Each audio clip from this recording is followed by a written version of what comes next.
What's up, guys? We are back. Dave Van Auken's show. Someone we had on 2 years ago after her Contender Series win against his, now surgeon Vanessa Demopoulos. Cory Mckenna, how are you? Good, thanks. How are you? Doing good, doing good. Before it's fight week, couple days before fights, media stuff, all that stuff. I would love to talk to you about it. We put it on our stories and we love when athletes and fighters have different stuff outside of fighting. I would love for you to talk about the Poppins painting and how much it means to you and where can people find it. I would love for us to start there. Oh, thank you. Yeah, I just launched like a little site so I could start doing like prints and selling some originals and stuff. I've been painting for years now. Just finally started like having some confidence in it and sharing it with everybody. So the site's on my Instagram bio. If people want to check it out, that'd be great. That's awesome. It's cool. It's great stuff. Like we went on it, we were looking at it. It's wild. It's I saw a lot of mostly MMA stuff that you're painting. Do you paint outside of mixed martial arts world? Do you paint everything or just you kind of want to stay in that alley for now? Yeah, I've been painting like everything. I have a lot of different stuff. I went through a phase of doing like a lot of commissions and stuff, so obviously didn't really have like a strict style with that. But I was actually losing money doing that, and it completely defeated the object for me.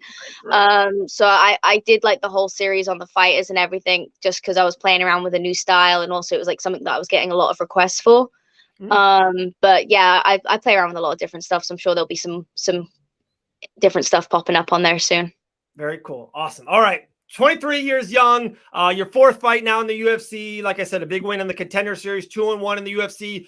How big of a fight do you think this is? I know it's almost cliche. They always say the biggest fight is here into the next one against a really tough game opponent. Where are you at mentally, physically going into this fight?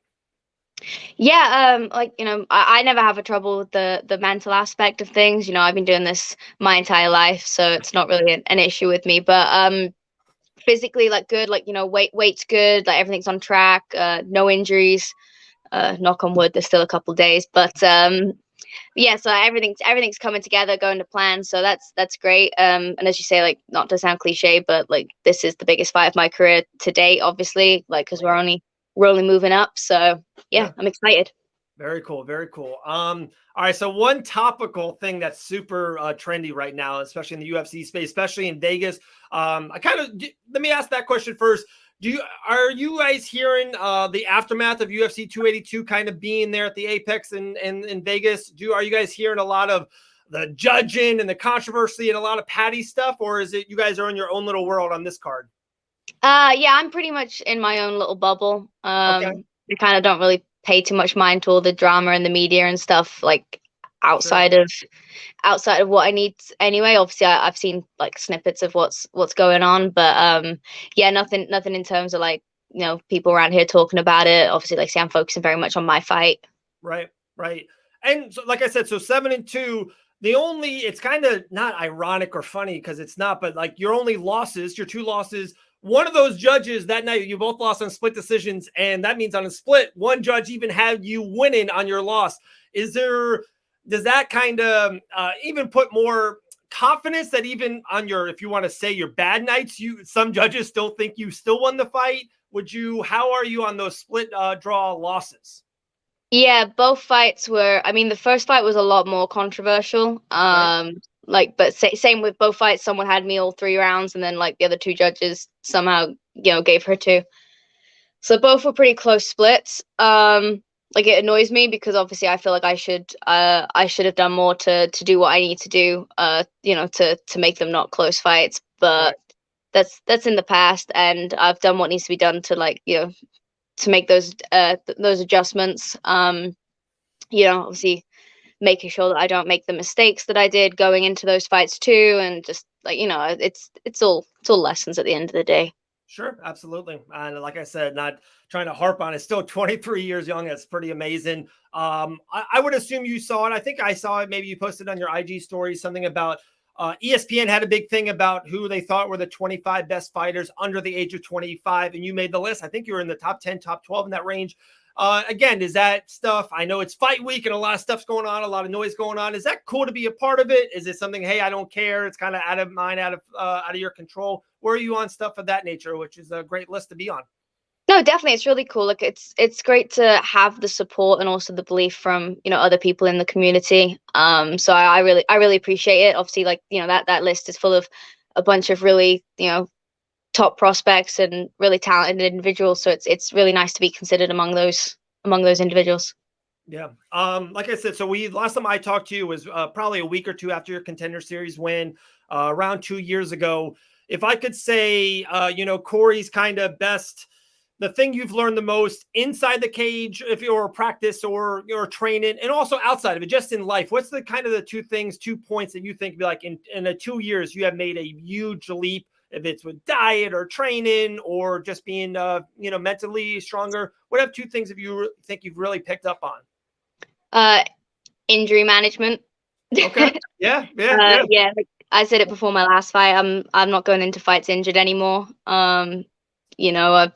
I've fought with some pretty significant, like, health issues and Sure. injuries and everything. So yeah, I'm definitely being smarter in terms of longevity and taking care of my body. Like I'm not the 16-year-old kid that bounces when she falls anymore. Yeah, yeah, I hear that. I got a couple of kids of my own, so I know what you mean on that. And it's so fun. I actually just saw a video. I believe Frank Mir just put it out there, and he got the one thing I wish I can go back 20 years on is about like recovery. Not a lot of fighters think it's so important. They kind of like, scop on the whole thing of massages or taking a day rest or more, whatever it is. But he goes, if I would have taken care of my body like I take care of it now, he's like, one, I would still be fighting. Two, even during those big prime fights, he feels like he would be in better shape and better physically shape. Are you kind of on that same rhythm right now? And if you learned that at age 23, that's got to be a huge cue for you in your whole career going forward. Yeah, definitely. Like I said, I've definitely prioritized being smarter, like, not pushing through things that I shouldn't push through. Like at the end of the day, like my biggest strength and my biggest weakness is how stubborn I am. So it's kind of like it's learning not to be my own worst enemy. Sure. But no, I've definitely prioritizing that. Like, like I've had some pretty significant back-to-back injuries. That probably would have put a lot of people off of fighting, let alone being Right. willing to step into fights with those issues. So I definitely have no fear in regards to my mental fortitude, but I'm just trying to be smarter, not harder, as corny Yeah. as it is, but Yeah. I definitely need a bit of that. I hear that. All right. Two fun last things. We'll let you go. We know it's fight week. We wish you nothing but the best luck coming up. A couple days away. Huge fight. Last fight of the year for the UFC. Two fun questions. First one is, if you had to go to dinner with any 2 people, dead or alive, who are the 2 people that you're eating with? I'm never good at these. I'm never gonna be. Um,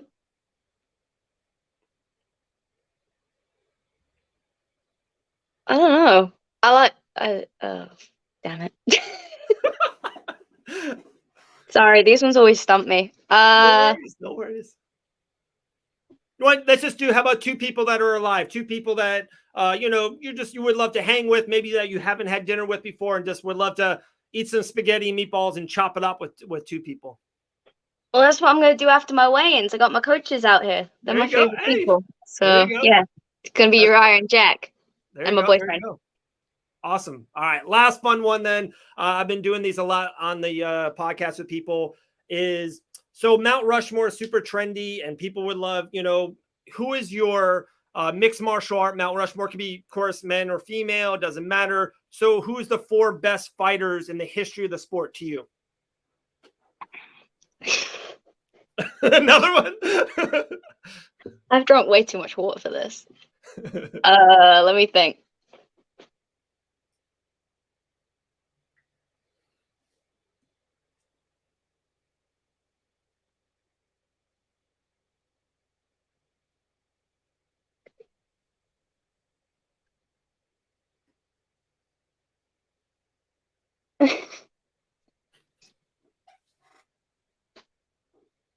Totally didn't corroborate with anybody on that. Uh, we'll go GSP. Yeah. Jeez, I told you I'm out of it. Uh, Khabib. Yep. Um,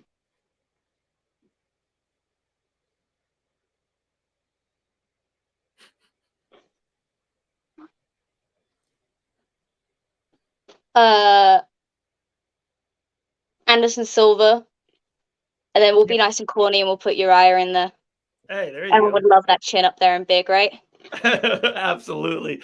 Oh my goodness. Cory, appreciate you. Appreciate your time. Like I said, good skill to your fight. Can't wait to talk to you soon. All right. Thank you. Awesome. Have a good one. Thank you so much.